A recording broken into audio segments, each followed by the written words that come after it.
Le siège de l'UNESCO a servi de cadre à la cérémonie de remise de matériel scientifique de recherche acquis dans le cadre du projet Monweek. C'était ce mardi 4 février 2025 en présence de plusieurs autorités éducatives.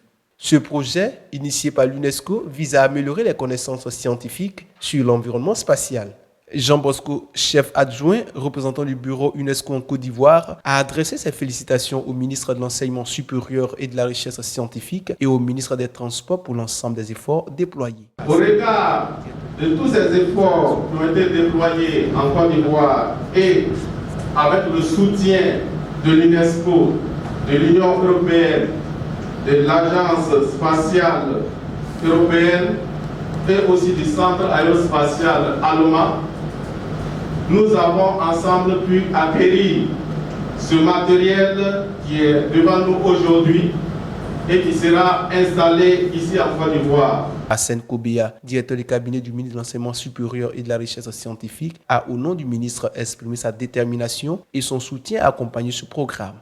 Alors, ces matériels qui viennent d'être donnés sont des matériels d'observation de tout ce qui se passe dans l'espace.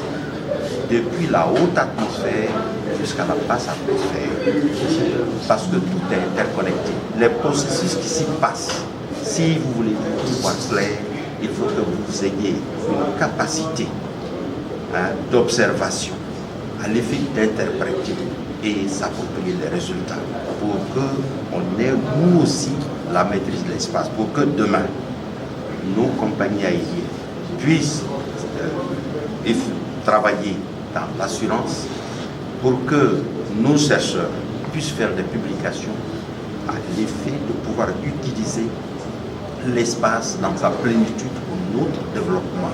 Aujourd'hui, on parle de drones, on parle de ceci, cela, mais il faut savoir comment ces aéronefs doivent se comporter dans l'espace. On parle de télécommunications.